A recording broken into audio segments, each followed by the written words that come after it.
কি আর বলবো, বইলা কি বিপদে পড়ুন এবার? না, এটা স্বাধীন দেশ না তো, এটা কি দেশ শুনবেন? রাজাকার দেশ। এখন কথা বলবেন তো শেষ। 100% গ্যারান্টি দিব আমি। যেখানে হচ্ছে মানে তাদের ভাত খাওয়াই কষ্ট, সেখানে তো ঈদের তো প্রশ্নই আসে না।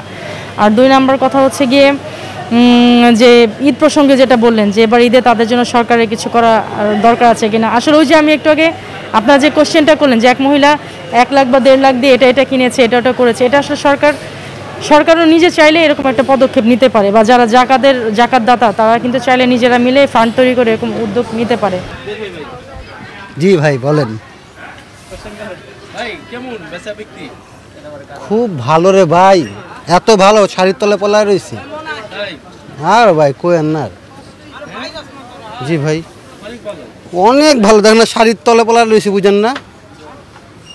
আর কি শুনবেন আমার মুখ থেকে? যে অবস্থান করছেন আপনারা দুনিয়াটারে, কি আর বলবো, বইলা কি বিপদে পড়ুন এবার? না, এটা স্বাধীন দেশ না তো, এটা কি দেশ শুনবেন? রাজাকার দেশ। এখন কথা বলবেন তো শেষ। 100% গ্যারান্টি দিব আমি। 100% কেউ ভালো নেই। আপনি ভালো আছেন? আছেন? ক্যামেরার সামনে আসেন, ক্যামেরার সামনে আসেন। যেহেতু আপনি বলেছেন নেই, তা আপনিও সামনে আসেন। না না, সামনে আসতে হবে আপনার। ভাই আপনি আছেন আমাদের পক্ষে না বিপক্ষে? ঘুরান, ক্যামেরা ঘুরান। আমি কতটুকু ভালো রয়েছি, কেন নেই সেটা তো আপনারা ভালো করে জানেন। কেন আমরা এখন বেচা বিক্রি নেই আমাদের? যে দেশের সিমটম চলতেছে, সবাই ভয়ে আতঙ্কতে কেউ আসে না কেনাকাটা করতে। আপনি কেনাকাটা করেছেন? কেন করেননি? কেন করেননি এটা বলেন? টাকা পাননি এখনও? তা আমরা এখনও টাকা পাইনি কেউ, সেখানে কেউ আসে না। যার কাছে টাকা আছে সে এখন ভয়ে আছে। এখন আমার জীবনে কোনো নাইকা, মানে আমি রাস্তায় যে বাসায় যাবো কি যাবো না সেটা নিচে তো নেই। খুব ভালো চলছে, জায়গা জায়গা সন্ত্রাস, জায়গা অনেক কিছু হচ্ছে। তাদের কাছে এখন টাকার কোনো অভাব নেই, তাদের কাছে অনেক সবাই ভালো আছে। ওনারা ভালো মানে সবাই ভালো, তাই না ভাই? এটা দেশের নিয়ম না। সাধারণ মানুষ 100% কষ্টে আছে সাধারণ মানুষ। সেটা এখন যে আমরা বলতে যাই তাহলে কোনোদিন হবে না। আমরা ছাগলের 30 নম্বর বাচ্চা, এক কথা বলা চলে। যতই বলি কোনো কাজ হবে না। কাজ করতে হবে তাদেরই, যাদের মাথা তাদের কাজ করতে হবে। তারা যদি অন্য মাথায় চলে তাহলে হবে না, তো দেশটা চলবে না। 100% ভালো ছিল। আগে যেরকম দেশের বলতেছেন ওনারা রাজাকার ছিল, ওনারা যাই করছে খেয়ে ফেলেছে, তারপর দেশটা উন্নতির জায়গা যাচ্ছিল। এখন দেশটা কোথায় আছে বলতে পারবেন? মনে হয় তাই তো। আগে রিক্সাওয়ালারা কাজ করতো 2000 টাকা, এখন রিক্সাওয়ালা কাজ করে 500 টাকা। তো মান বাড়লো না কমলো? ওই হিসাব দেন আমাকে। ওই যে বোমের ছাড়া আছে না, কানতে হবে আমাদের, চোখ দিয়ে বোমে দিয়ে তারপর কানতে হবে, কিচ্ছু করার নেই আমাদের। হ্যাঁ, পানি তো আসবে না, আমরা ছেলে মানুষ, পানি আসবে না, মরিচ দিয়ে তারপর কানতে হবে। কেমনে ছেলে মেয়েদের কাছে যাব সামনে? কেমন লাগছে? ফার্স্টে ভালো লাগছিল, এখন আর ভালো লাগে না, মজাও লাগে না। সোজা কথা একেবারে ভাই। আগে কি বলবো, 10 টাকা দামের ধরেন 100 স্যান্ডেল পড়তো, এখন কত টাকার স্যান্ডেল পড়ে বলতে পারবেন? একবার কি আসতে পারে এখানে টিএসসি মোড়ে?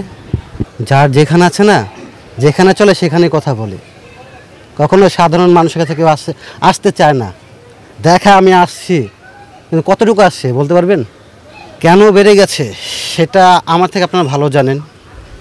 এবং একটা কথা বল কি, দেশের একটা যারা দেশ চালায় তাদের পরিচালনায় ভুল। এক কথায় পরিচালনায় ভুল। ছোট মাথা দিয়ে দেশ চালানো যায় না, মাথা লাগে বড়, এটাই বলতে পারবো। আসলে ঈদ তো সবার জন্যই। তো আমি আসলে অনেক বছর ধরে নিজের জন্য তেমন কিছু কেনাকাটা করি না, কারণ এমনিতে 12 মাস টুকটাক কেনাকাটা করা হয়ই। আর আমাদের দেশে তো এখন হচ্ছে 12 মাস অনেক রকম প্রোগ্রাম হয়, যার জন্য অনেক ড্রেস থাকে, সেই ড্রেস হচ্ছে ঘুরে ঘুরে অনেক পরা হয়। তো এর জন্য আসলে ঈদে কোনো কেনাকাটা করি না। আর সবচেয়ে বড় ব্যাপার হচ্ছে গিয়ে যে এখন যে সার্বিক পরিস্থিতি, তাতে আমার কাছে মনে হয়েছে যে সবাই সবার অভিভাবকত্ব নেওয়া উচিত। সবাই সবার গার্ডিয়ানশিপটা নিয়ে সবাই সবাইকে করা উচিত। যেমন হচ্ছে পথশিশু, একটু আগে একজনকে দেখতে পেলাম যে সে খুব সুন্দর করে পথশিশুদের মধ্যে টাকা বিলিয়ে দিচ্ছে, খুব ভালো লেগেছে। তার এইজ কিন্তু বেশি না, কিন্তু তার যে মমত্ববোধ, তার যে হচ্ছে মানে হৃদ্যতা, এটা আসলে আমাকে খুব মুগ্ধ করেছে যে এই বয়সে সে এটা চিন্তা করেছে যে আমি আমার ঈদের টাকা দিয়ে, আমি ওখানে দাঁড়িয়ে দিয়ে দেখছিলাম যে আপনারা যখন তার ইন্টারভিউটা নিচ্ছিলেন। তো এইভাবে করে আসলে মমত্ববোধ সবার মধ্যে জাগুক, এটাই হচ্ছে কামনা, এবং আমি হর হামেশা এটা করে থাকি। আর একটা ব্যাপার হচ্ছে দান জিনিসটা, এটা কিন্তু ইনভেস্টমেন্ট হয় তখনই যখন হচ্ছে আমরা মানুষকে দেখিয়ে দিই, আর যখন হচ্ছে নীরবে দান করি। ইসলামে যেহেতু আছে যে দান এমনভাবে করা উচিত এক হাত দিলে যেন আরেক হাত না জানে, তো সেদিক থেকে আসলে দানটা সবসময় গোপনে হওয়া উচিত। কিন্তু যে দান হচ্ছে গিয়ে আমরা ফেসবুকিং করে তারপরে হচ্ছে মানুষকে দেখিয়ে যেটা করি, সেটা আসলে আমি বলবো এক ধরনের ইনভেস্টমেন্ট। তো সেই ইনভেস্টমেন্ট থেকে আমরা দূরে থাকি। যখন আমরা দান করব তখন নিজের মোবাইল ফোনটা সরিয়ে রাখি, এটা হচ্ছে বড় কথা। আর ওভারঅল হচ্ছে ওই আপুর মতো যারা সবাই এই উদ্যোগ নিয়ে এবার করছেন বা করবেন, বা আপনাদের ভিডিওর মাধ্যমে যারা হচ্ছে ইন্সপায়ার হবেন, তারা সবাই আমি মানে আমার থাকবে যে তারা সবাই যেন এভাবে করে মানে নিজেদের দায়িত্ববোধ থেকে এভাবে করে সবার অভিভাবকত্ব নেয়, এই আর কি ভাইয়া। আসলে যেহেতু আজকাল হচ্ছে কি আপনার টিকটকের যুগ, ভাইরাল হওয়ার যুগ, আসলে মানে এই বর্তমান পরিস্থিতিতে, এবং যিনি বলেছেন তাকে আমি দেখেছি, এটা মনে হয় না মানে পসিবল। আর একটা জিনিস হচ্ছে আমরা যা করি তার চাইতে আমরা সব বেশি করতে পছন্দ করি।